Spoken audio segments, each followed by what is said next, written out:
Hello, Sagittarius, Sun, Moon, Rising, and Venus signs. Kamusta po kayo?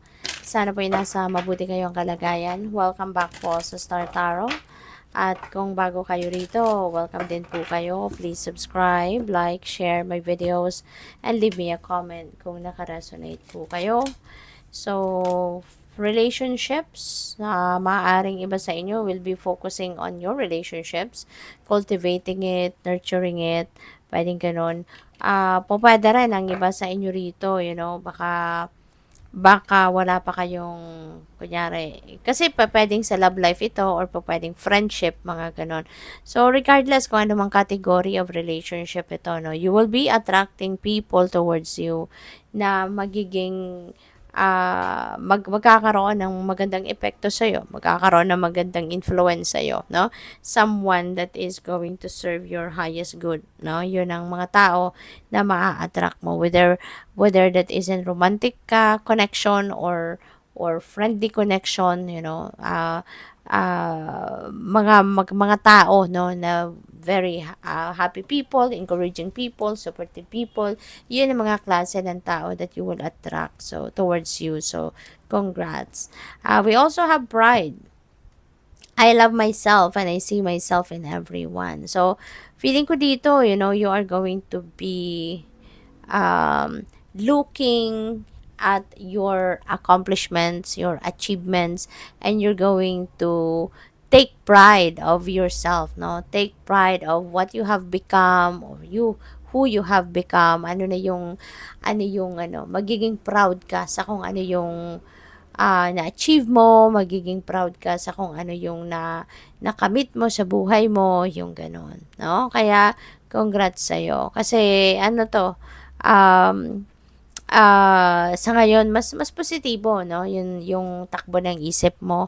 You are thinking positively rito at mas pipiliin mo yung parang um uh, yung parang tatapikin mo din yung balikat mo ngayon na sabihin mo sa sarili mo na good job, Sag, 'di ba? Kasi nakarating ka doon sa point na siguro ito yung mga minimithi mo, maaring ito yung heart's desires mo, so maaring nakamit mo na yon or mararating mo na yon. Kaya you are going to be more appreciative, no, sa effort na ginawa mo.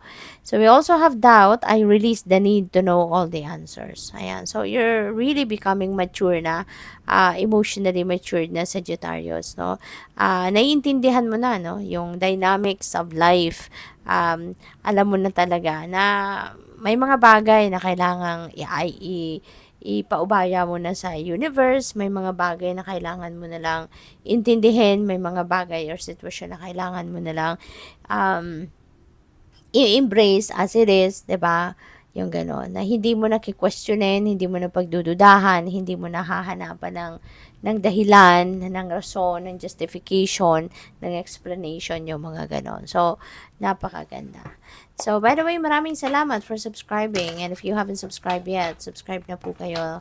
And maraming salamat din for not skipping the ads. Malaking bagay po yun sa akin. Thank you.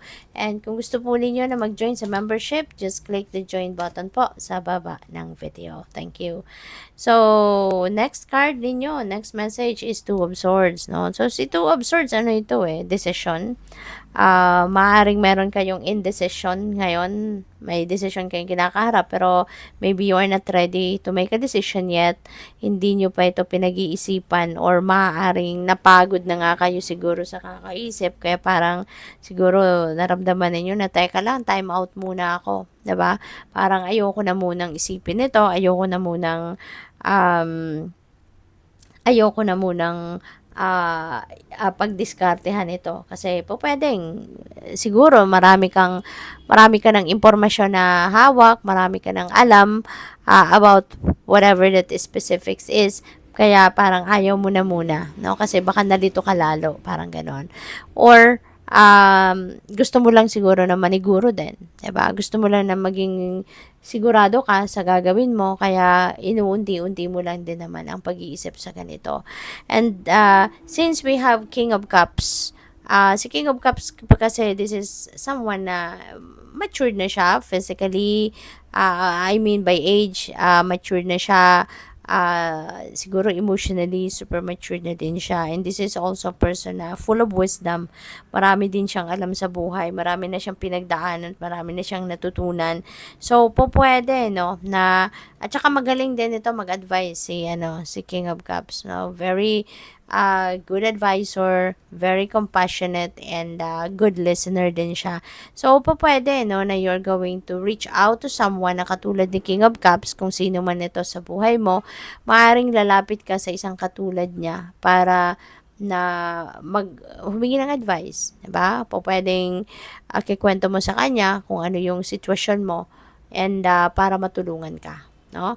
So, po pwedeng ano ka, po pwedeng siguro dad mo 'to or lolo mo, or po pwede rin na boss din ito sa trabaho mo, 'di ba? And maybe that person talagang very approachable, or siguro napagkakatiwalaan mo din siya. Kaya po pwedeng siya din yung lalapitan mo. So this could be anyone in your life na sa tingin mo makakatulong sa na magkaroon ka ng mas magaling na idea, makarinig ka, no, ng mas magandang perspective from him, or maaari, no, better yet, kung makakapag-advise talaga siya sa'yo. So, kaya siguro pinipili mo siya na siyang kausapin mo. And po pwede, no, na yung decision na to na kinakaharap mo is regarding siguro money, career, and finances, no? Baka sa mga areas na yan, kayo, kailangan may pagdesisyonan sa ngayon, no? Yun ang napipick up ko dyan. So, managing your money siguro, or saan mo ilalagay ang iyong pera, where you're going to invest, diba? Or how you're going to manage your money. Siguro mga ganon, ano, ang kailangan mong itanong, 'di ba, sa iba. So, si Nine of Pentacles is about money. This is about wealth coming in, no? Ito na yung point, no, na magiging abundant ka na, magiging prosperous ka na, you will be financially comfortable, magiging financially, ano ka na, free, kasi magkakaroon ka din ng pera. 'Di ba? Ito na yung harvest time mo si Nine of Pentacles. Kaya ka may financial comfort and freedom dito because merong dadating na pera sa iyo, and this could be a big amount of money, 'di ba? Galing na ito sa pinagsikapan mo, galing na ito sa trabaho mo, galing na ito sa